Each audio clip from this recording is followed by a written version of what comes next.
Le Baquet, est-ce qu'il y a beaucoup de colonels, sapeurs-pompiers volontaires, en France? Vous connaissez un peu la réponse, vous La réponse, c'est pas assez.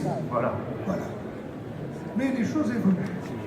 Dans les 25 engagements, il y avait la nécessité d'avoir un officier volontaire dans l'équipe du SDIS, de direction du SDIS. Tous les départements ne l'ont pas fait, un certain nombre l'ont fait, et il y a actuellement des instructions au préfet, du ministre de l'Intérieur, pour que cela soit amplifié. Le passage, je n'ai pas les chiffres parce que je ne les ai pas révisés avant de venir, mais de sous-officier au grade d'officier a été amplifié dans les 2 dernières années. Et il y a de plus en plus d'officiers supérieurs chez les sapeurs-pompiers volontaires. Je n'ai pas le tableau en tête, mais c'est une augmentation sensible. Si ce n'est sur le grade de colonel, où là il n'y a eu que 2 promotions, donc là ce n'était pas très sensible. Sur le reste, c'est sensible. Il y a une nette amélioration, insuffisante, mais il faut aussi donner des responsabilités quand les formations ont été faites. Et là-dessus, vous le savez, le sujet a été abordé tout à l'heure, il y a une nécessité de coordonner parfaitement les formations spécifiques, car le management des volontaires est un management très très particulier. Je crois qu'il y a 3 colonels, 29 lieutenants-colonels pour 194 000 sapeurs-pompiers volontaires. Donc effectivement, voilà, donc ça progresse, mais c'est un travail et un chemin assez long. Olivier Richefou, va y avoir une réforme des emplois supérieurs de direction avec des étoiles pour les futurs contrôleurs généraux des SDIS. Qu'est-ce que vous prévoyez pour les sapeurs-pompiers volontaires en la matière? La parité, peut-être? Alors sur la parité, on l'a vu tout à l'heure quand on l'a évoqué sur le volontariat, c'est pas la même chose qu'en politique où la parité, même si sur la tribune je remarque qu'on n'est pas exemplaire non plus sur la parité, mais bien évidemment ce qui est important je crois à travers la réforme des emplois supérieurs de direction, qui est le sujet que vous évoquez en la circonstance, c'est de pouvoir aussi fluidifier les carrières entre les différentes fonctions publiques et entre les différents corps. Je crois que cette réforme concerne, vous le savez tous, essentiellement bien sûr les sapeurs-pompiers professionnels, mais moi je crois beaucoup à la mixité et je crois beaucoup aux liens qui existent sur le terrain tous les jours entre les volontaires et les professionnels. Ils existent bien évidemment en opération, il n'y a pas de différence entre les deux et cela doit exister aussi dans les carrières et dans les promotions. Et je crois que M. le ministre de l'Intérieur l'a évoqué à l'instant, il attache beaucoup d'importance à juste raison à la reconnaissance du volontariat, à la reconnaissance du parcours dans le volontariat.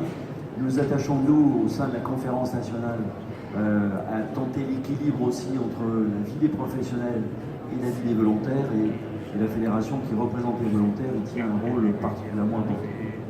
Dominique Turc, votre expérience personnelle sur cette question, j'imagine que vous connaissez des collègues qui ont la capacité pour obtenir ces postes. Ah oui, tout à fait. Je crois que ce n'est pas ni la qualité ni le nombre qui est en jeu, c'est surtout la reconnaissance et la place qu'on doit leur faire obligatoirement dans les SDIS.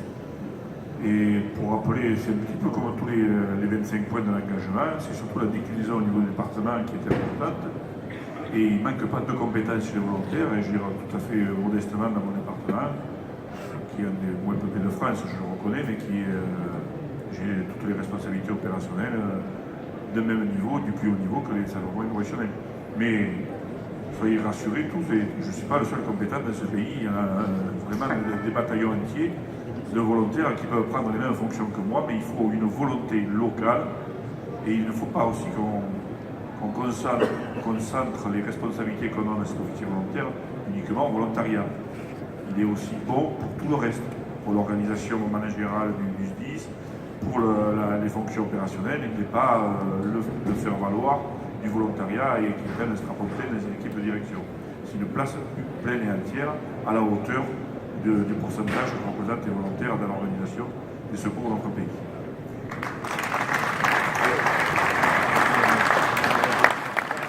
Il y a des questions dans la salle sur cette thématique. Alors, si quelqu'un veut prendre la parole, il se lève, je t'en verrai. Personne. peut-être Dominique Bussereau une intervention sur ce thème, notamment sur les fermetures de casernes. C'est vrai qu'il y a eu une question sur cette thématique tout à l'heure, la réponse des départements face aux tentations, on va dire, de certains élus de fermer les casernes. C'est quoi? J'aurai l'occasion d'en reparler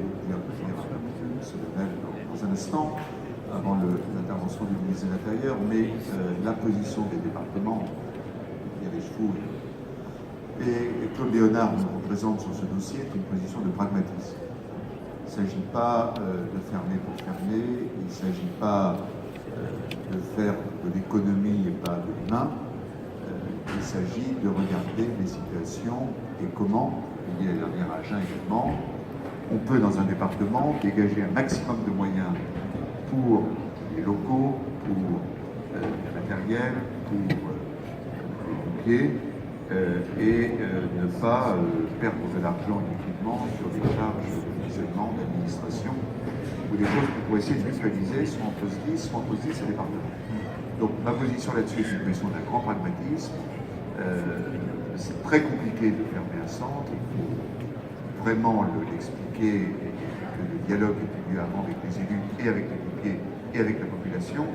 Ces temps, je rappelle à celles et ceux qui sont présents aujourd'hui à Tours que la situation des départements, tout à l'heure Jean-Paul disait la situation des volontaires c'est parfois fragile, la situation des départements est fragile. En fonction du chômage, en fonction de la solidarité sociale, il y a 10 départements l'an passé qui ont eu des difficultés pour payer le RSA au mois de décembre et novembre, il y en a 40 cette année. Donc les départements, comme les autres collectivités, participent à la solidarité nationale par leur baisse de dotation de fonctionnement, mais participent aussi à la solidarité nationale en payant pour le compte de l'État des dépenses sociales que l'État, qui a ses propres difficultés que je ne connais pas, ne peut entièrement nous rembourser. Donc il y a des départements qui sont en fragilité financière. Dans certains cas, ça peut conduire en effet à des mesures un peu drastiques d'économie dans son business. Il faut faire tout notre possible pour l'éviter, il faut trouver des moyens de dialogue. Il faut savoir que le financement des SDIS repose de plus en plus sur les départements. La part des communes est bloquée, que l'État fait naturellement ce qu'il peut par la mesure de ses possibilités, mais que quand un président de département commence à dire on va toucher au maillage territorial, c'est pas forcément par dogmatisme, pas forcément parce que c'est quelqu'un qui a des œillères, c'est aussi parce que quelqu'un qui se dit au mois de novembre, au mois de décembre, je ne pourrais peut-être pas payer le RSA dans mon département, je ne l'ai pas pour les personnes âgées. Il faut bien que tous les pompiers soient conscients de la fragilité de tous les départements français et d'un certain nombre de départements français.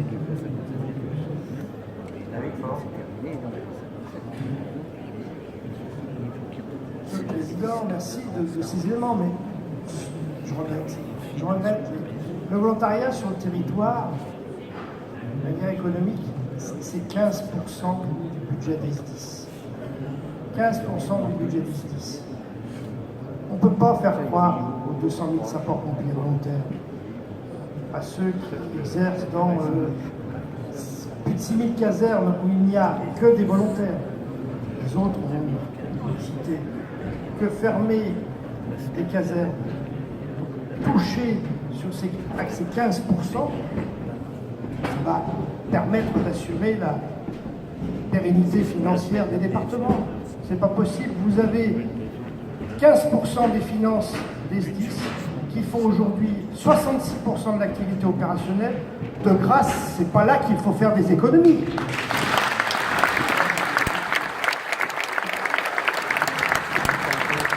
Je voudrais dire très habituellement qu'il n'est pas président de département. Voilà, pas encore. Je lui souhaite, il en ferait certainement un excellent parce que c'est quelqu'un de très grande qualité. Mais que